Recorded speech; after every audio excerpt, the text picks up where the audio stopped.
kembali ketemu dengan saya, dengan Dr. Sonia Sian, yang akan membahas seputar dunia kesehatan. Bagaimana kabar ibu-ibu semua? Nah, kali ini saya akan membahas tentang kanker payudara ya. Yang baru mampir di YouTube channel ini, tonton sampai habis dan jangan lupa subscribe YouTube channel saya dan like dan tekan tombol lonceng sehingga kamu tahu video apa saja yang baru saya upload. Dengan kamu like atau subscribe itu memberi saya semangat untuk memberikan video-video yang informatif lainnya. Oke, stay tune ya.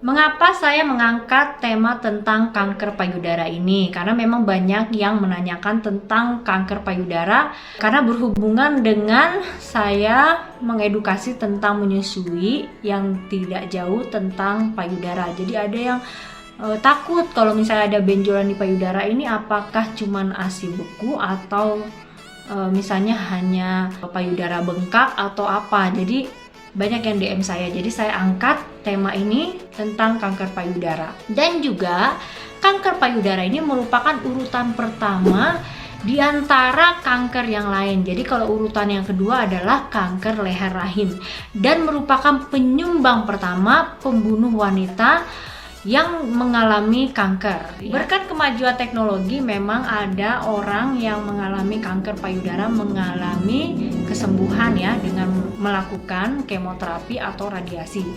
Tapi yang paling penting adalah pencegahan sebelum ditemukan payudara ini dalam stadium yang lanjut ya. Jadi perlu adanya deteksi dini. Nah, video saya pernah saya sampaikan tentang bagaimana mendeteksi dini dengan cara sadari. Ini kamu cek videonya di sini ya. Nah, dengan kamu mendeteksi lebih dini, apakah ada benjolan yang kamu dapatkan di payudara itu kanker atau bukan, ini dapat mengurangi angka kematian dari penyebab dari kanker payudara. Semakin kecil stadium ditemukannya kanker payudara, maka penyembuhannya pun akan lebih mudah dan angka kematiannya pun akan menurun akibat kanker payudara. Nah, seperti kita tahu ya, saya pernah sampaikan video tentang anatomi payudara di sini ya. Nah, kamu bisa tonton seperti apa sih di dalam dari payudara ini ya. Jadi payudara ini terdiri dari jaringan susu, jaringan ikat, dan jaringan lemak. Nah, jaringan susu ini diproduksi pada saat si ibu menyusui. Dalam payudara terdapat adanya kelenjar susu. Kelenjar susu yang pertumbuhannya tidak terkendali, inilah yang mengakibatkan terjadinya kanker payudara. Bagi ibu-ibu yang menyusui, terutama yang menyusui ASI eksklusif, angka kejadian kanker payudara ini lebih rendah atau sangat kecil ya teman-teman daripada ibu yang tidak menyusui bayinya ya, misalnya hanya memberikan susu formula. Jadi bagi ibu-ibu yang menyusui ASI eksklusif, saya memberi semangat kepada kamu karena memang angka kejadian kamu terjadinya kanker payudara ini jadi jauh lebih kecil. Teman-teman, kita harus tahu nih, kenapa menyusui dapat menurunkan resiko terjadi kanker payudara. Hal ini diduga karena adanya perubahan struktural di jaringan payudara saat menyusui dan penekanan jumlah estrogen yang diproduksi tubuh oleh laktasi. Jadi estrogennya turun nih pada saat kamu menyusui. Hormon estrogen inilah yang merupakan salah satu hal yang berperan dalam memicu kanker payudara. Siapa sih yang beresiko mengalami kanker payudara? Yang pertama adalah wanita. Hampir semua kasus orang yang mengalami kanker payudara adalah wanita. Memang pada pria juga terjadi kanker payudara. Tapi biasanya kalau misalnya pada pria mengalami kanker payudara, biasanya prognosanya sangat jelek banget ya. Sangat cepat mengakibatkan kematian ya. Dan penyembuhannya pun sangat kecil sekali. Yang kedua adalah makin bertambah umur seseorang, angka kejadian kanker payudara ini akan semakin meningkat. Jadi semakin tinggi umur, sebaiknya semakin seringlah dilakukan deteksi dini dengan cara sadari. Yang ketiga adalah yang mempunyai riwayat keluarga mengalami kanker payudara, misalnya ibunya, neneknya, atau keturunan di atasnya. Kemungkinannya itu akan mengalami 10-15% kasus, walaupun tidak semua ya. Jadi ada orang yang sudah menjaga pola hidupnya tapi ternyata kena kanker. Coba cek apakah memang ada genetik di atasnya itu mengalami kanker payudara. Yang keempat adalah siklus menstruasi. Bagi wanita yang mengalami menstruasi di bawah 12 tahun atau wanita yang mengalami menopause di atas 55 tahun, beresiko tinggi untuk mengalami kanker payudara. Nih, kamu cek lagi nih. Dulu waktu kamu mengalami menstruasi apakah di bawah 12 tahun atau menopause-nya di atas 55 tahun? Nah, kamu harus cek lebih dini payudara kamu dengan cara sadari. Yang kelima adalah orang yang mempunyai pola makan yang cenderung memakan makanan yang lemaknya tinggi ya.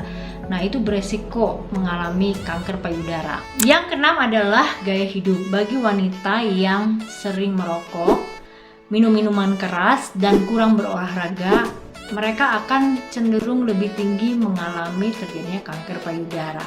Yang ketujuh adalah bagi wanita yang tidak pernah melahirkan atau wanita yang melahirkan di atas 35 tahun, mereka berisiko mengalami kanker payudara. Yang berikutnya adalah wanita yang memakan obat-obat hormonal, misalnya obat-obat KB, pil KB, susuk, suntik KB, itu kan mengandung hormonal, itu beresiko mengalami kanker payudara. Yang kesembilan adalah wanita yang pernah mengalami kanker selain kanker payudara, itu bisa beresiko juga untuk mengalami kanker payudara. Bagaimana sih cara kamu mencegah kanker payudara? Yang pertama adalah deteksi dini pada payudara dengan cara sadari ya.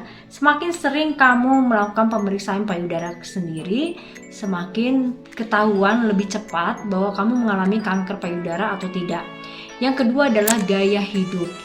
Gaya hidup itu adalah memakan makanan yang sehat ya, terutama sayur-sayuran, buah-buahan, dan juga kurangi makanan-makanan yang mengandung lemak tinggi, dan juga jauhi dari rokok dan minuman yang beralkohol.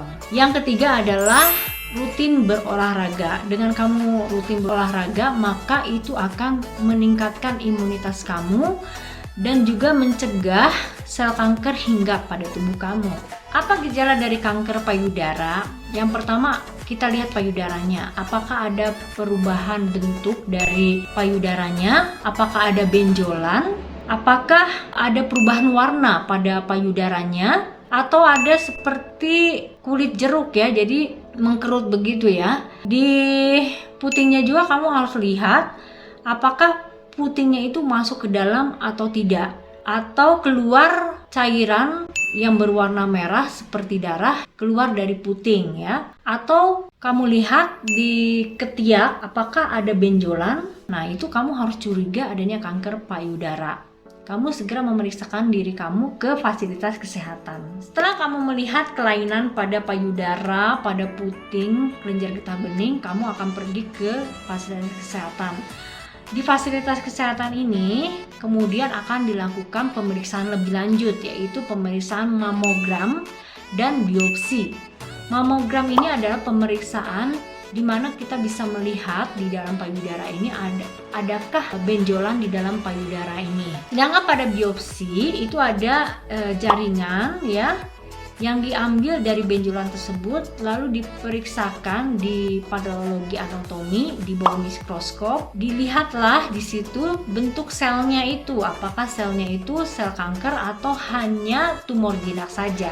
Selain pemeriksaan mamogram ataupun biopsi, ada pemeriksaan lain yang lebih lanjut untuk mengetahui kanker payudaranya ya. Misalnya USG, foto toraks atau foto dada, CT scan, atau juga tes darah ya, untuk mengetahui ada gangguan nggak di fungsi ginjalnya, di fungsi hatinya. Pengobatan apa yang dilakukan bila terjadinya kanker payudara?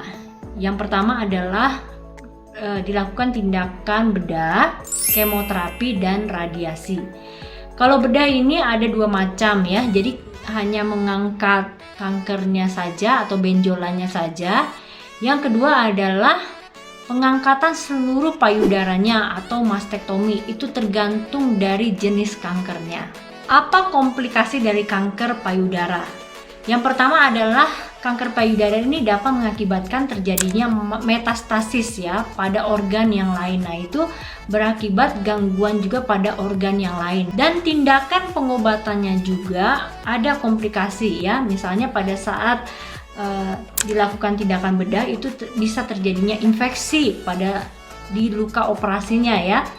Yang kedua adalah bagi orang yang mengalami radioterapi atau radiasi pada kanker payudaranya ini akan mengakibatkan terjadinya kemerahan pada kulitnya ya. Jadi si pasien akan merasakan ketidaknyamanan dan kelelahan yang sangat berat ya pada saat setelah melakukan radioterapi. Yang berikutnya adalah kemoterapi. Kemoterapi itu efek sampingnya sangat banyak ya. Bisa terjadi kerontokan pada rambut, mual, muntah, tidak selera makan, dan kesakitan pada tubuhnya, di mana kemoterapi itu dilakukan secara bertahap dan terus-menerus sampai kemoterapinya habis dilakukan. Itu mengakibatkan stres yang sangat berat ya. Dan juga pengangkatan pada kelenjar getah bening di ketiaknya ini dapat mengakibatkan aliran darah di sekitar sana tidak lancar, jadi tangannya bisa bengkak atau. Demikian video saya tentang kanker payudara ya. Dan mudah-mudahan video ini memberikan kamu informasi tentang kanker payudara.